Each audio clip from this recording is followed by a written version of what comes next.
Shalom. Saudaraku yang dikasihi Tuhan, selamat bertemu kembali dalam santapan rohani pada hari ini. Bersyukur kepada Tuhan karena cinta kasih Tuhan yang selalu baru setiap pagi yang kita rasakan sampai saat ini. Sebelum kita merenungkan firman Tuhan, mari kita berdoa terlebih dahulu. Bapa yang di surga, kami bersyukur untuk hari baru yang Tuhan berikan kepada kami. Pada hari ini, Engkau sangat baik, Engkau selalu mengasihi.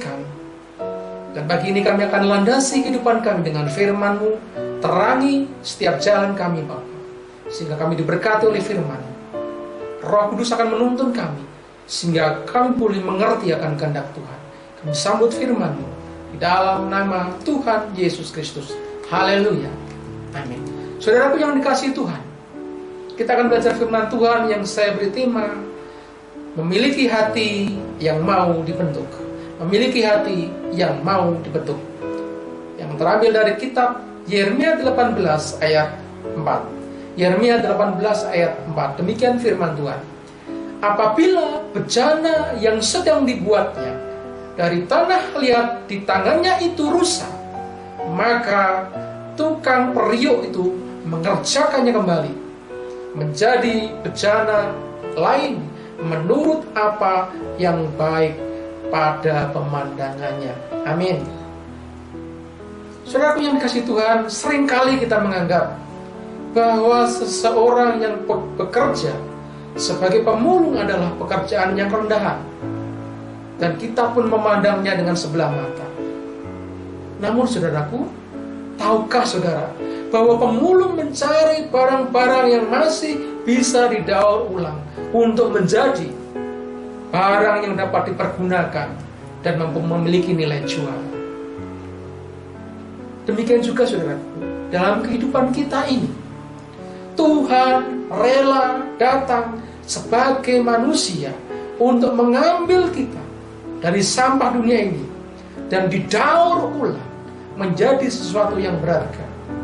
Dengan darahnya yang kudus, yang tiada bernoda dan bercela, Tuhan Yesus rela mati untuk menebus kita dari kutukan dosa.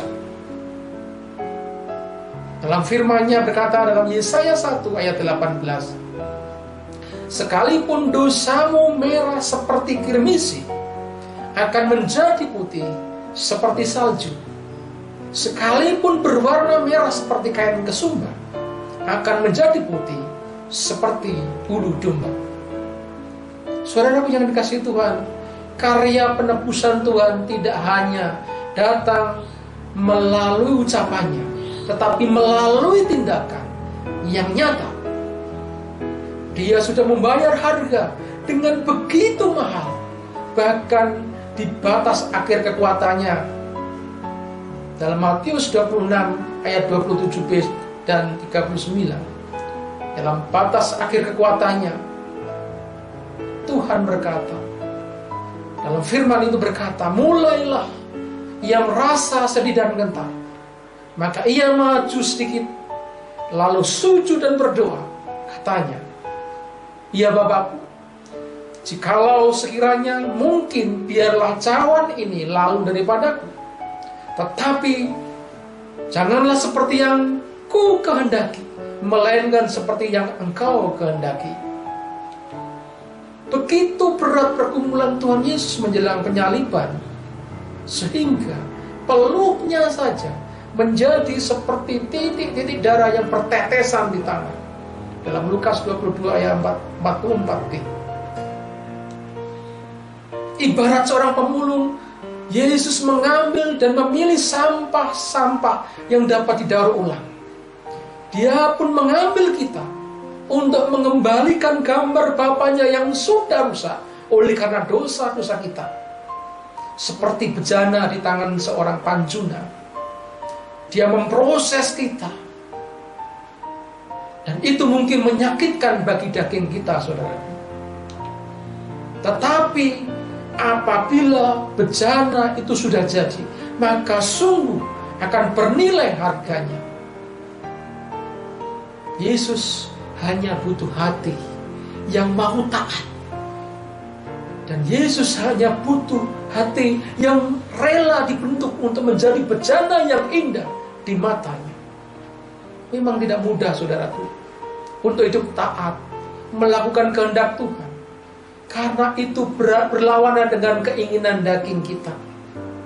Dalam Galatia disebutkan bahwa keinginan roh berlawanan dengan keinginan daging. Bertentangan dengan hati, keinginan kehendak kita, keinginan daging kita. Tetapi saudaraku yang dikasihi Tuhan, jika kita berjalan dalam pimpinan Roh Kudus, Dialah yang memberi kekuatan kita untuk melewati proses demi proses yang akan kita hadapi. Hanya saja saudaraku yang dikasihi Tuhan, hati kita yang harus terus mau dibentuk oleh Tuhan, menuruti kehendak Tuhan. Oleh sebab itu kita berintrospeksi dalam hidup kita masing-masing. Maukah kita dibentuk Tuhan? Maukah kita diproses Tuhan? Meskipun apa yang terjadi dalam kehidupan kita. Karena kekuatan daripada Roh Kudus yang terus memberikan power, kekuatan dalam iman kita, kita percaya bahwa kita dimampukan untuk menjalani proses itu, sehingga kita menjadi bejana yang indah di mata pemandangannya. Tuhan Yesus memberkati. Amin. Mari kita berdoa. Bapa yang di surga, kami bersyukur untuk firman Tuhan. Arahkan hati kami terus kepada jalan-Mu. Biarlah Tuhan terus membentuk kami, sehingga kami ini menjadi indah di mata pemandangan Tuhan. Tuhan terus memproses kehidupan kami, sehingga kami berharga di mata-Mu ya Tuhan. Terima kasih untuk karya keselamatan yang Tuhan berikan kepada kami. Kami menyerahkan hidup kami sepenuhnya kepada-Mu. Tuntunlah, terangilah, sehingga kami senantiasa dimampukan untuk berjalan sesuai dan seturut dengan kehendak-Mu. Tuhan memberkati kehidupan kami sepanjang hari ini. Tuhan memberkati seluruh jemaat-Mu dalam setiap karyanya, keluarganya, pergumulannya. Dalam nama Yesus, Tuhan akan memulihkan. Tuhan Yesus akan terus melindungi dan memberkati setiap apa yang kami kerjakan sepanjang hari ini. Terpujilah nama Tuhan. Di dalam nama Tuhan Yesus, kami menyerahkan kehidupan kami sepanjang hari. Haleluya. Amin.